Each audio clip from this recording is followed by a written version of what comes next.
two most important tools you can have when you're cutting a horse, and again, a horse is the framing member of the stair, is a framing square, also known as a carpenter square, and buttons.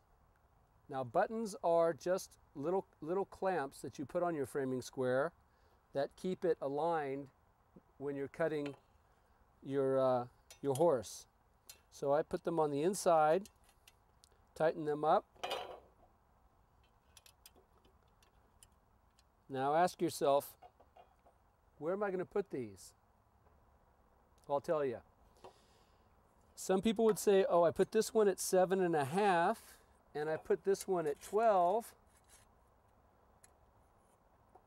But I'll show you that that doesn't really work, because where the square intersects the wood is what you're most concerned about. So I want to move this until my 7.5 comes to this edge. That's all I'm concerned about. What it says next to the button is not important. Okay, so I do this one, and then this one on this side, which is the tread. This is for the riser, this is for the tread. I am looking for 12 inches. So I slide it out until my button stops it at 12 inches. I go back at this side and it's moved to 7 3/4. So we adjust it to 7.5. And that one looks good at 12. So that looks good. As I'm looking down my horse here, I see a big bundle of knots right here. And I know I have plenty of room because this is a very long piece of wood. So what I'm going to do is I'm going to put my first cut right where those knots are to get those out of the way. I don't want those knots to stay in this board, and that's the biggest clump of knots that I have. I've also crowned this piece of wood, and by crowning I see if it's warped at all. I want to see where the warp is going up, not dipping down. So where the warp is going up, that's crowning. I've crowned this board, and I always put the crown up on the horse. It'll be on the side that I'm cutting. So what I do is I mark my first riser and tread. Then I just slide my framing square down until that 12 right here lines right up with my line. And I make my next step. And I continue doing this down the board until I have my 9 steps. Now when I get to the bottom of my horse, what I want to do is, since I'm cutting this out, I want to continue this bottom line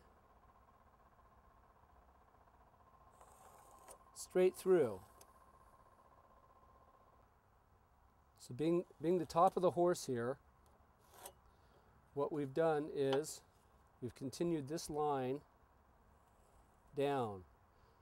So what we save is here, and this gets cut here and here. So this will continue across here if you like, but really the only part that will be saved is here, here, and here. At your top stair, the last stair before your landing, people are going to ask, well, what is the angle that we're going to have there, or what degree do I cut this line at? There's no degree and there's no specific angle. It's all determined on what your riser height is and your tread length is. And once you have that, this gives you the angle for your vertical cut. In other words, this line here is going to be straight up and down. So when it hits the landing, this edge will ensure that this tread is nice and flat and level. So again, this riser line right here that we've just gotten from our framing square and buttons will ensure that this is a vertical line once the horse is going up against the landing. So we got rid of the knots right here, and we've gone that way to the top of the stairs. Now we're going to go the other way towards the bottom of the stairs. And the process is the same. Now I'm lining up my 7.5 with the tread line.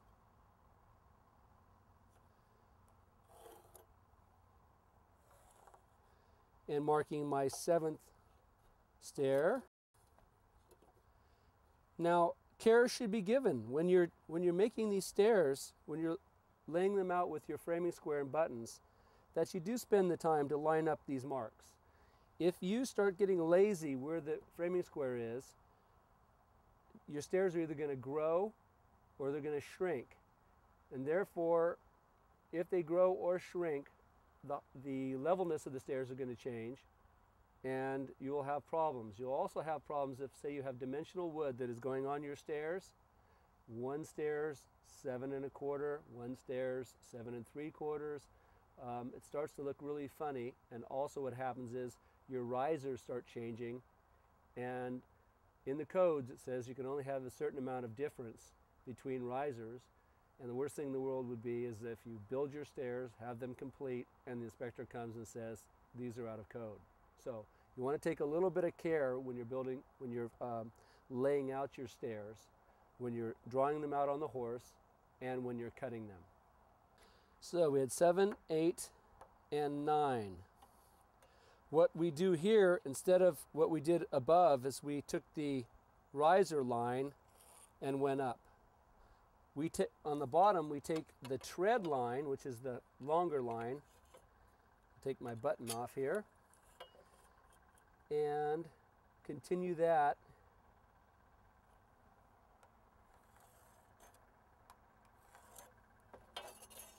back. So we're saving this section here, and we're cutting here and here. So we're cutting around like this.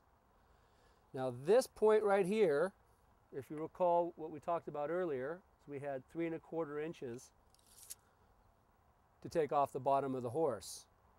Now this is the very bottom of the horse. We know it because it's on the tread line. So what we would do is we would measure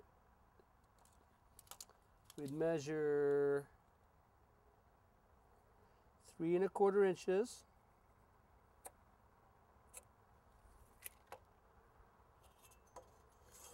Set up our square again now that I've taken the button off. Get that just the way we want it.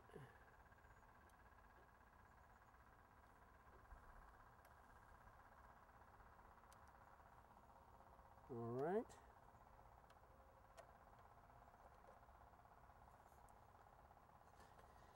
And then what we'll do is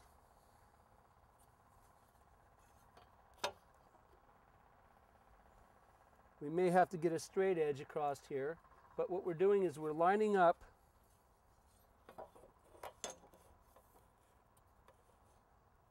that 3.25 inches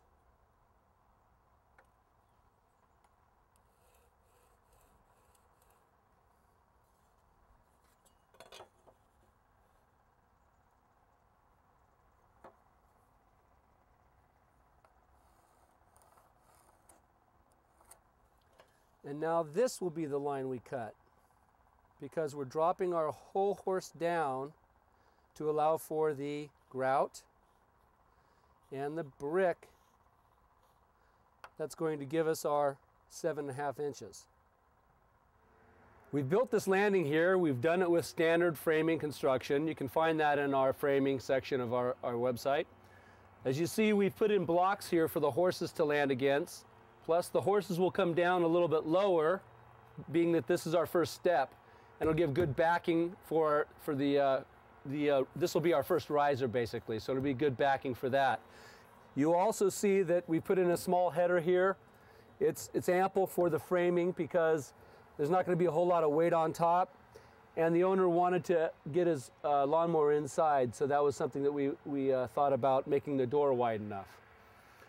Now over here, what we've done is we've put down a plate, and this will be for when this outside horse comes down, we'll be building a wall underneath that, so we can cover that with brick, so it'll match the brick facing that will be on the wall.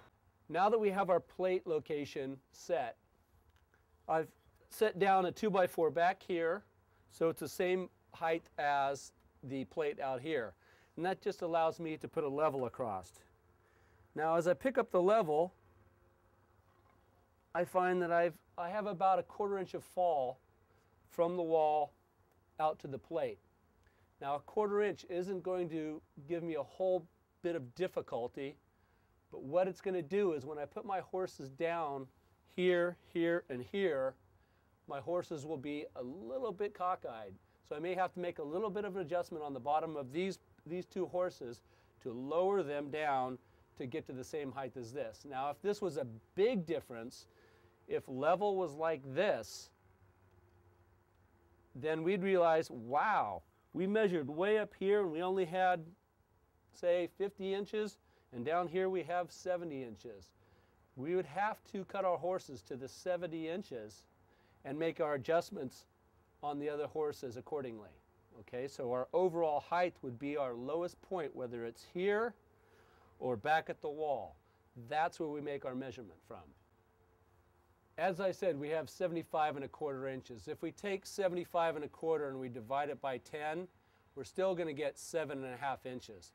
The calculator won't come down any lower than that. And really, when you take into account the saw blade of making all those cuts, you're going to be plus a 1/16 or plus an 1/8 here and there on your steps. So that 1/4 inch isn't going to make a big difference. If it's a bigger number, say an inch or so, you'd have to take it into account. But we're not going to worry about it. We'll take into the adjustment when we do the other horses, when we lay them down. When I cut this line, I'm going to cut to this point, and when I cut this line, I'm going to cut to this point. I do not want to continue, because this portion of the wood right here is the area that is the strength. The more I cut into it, the weaker the horse becomes. So I want to just only cut to here and then finish my cut with a Sawzall or a handsaw. So we maintain as much of the integrity of the wood as we can. Home Improvement Camp. Have at it.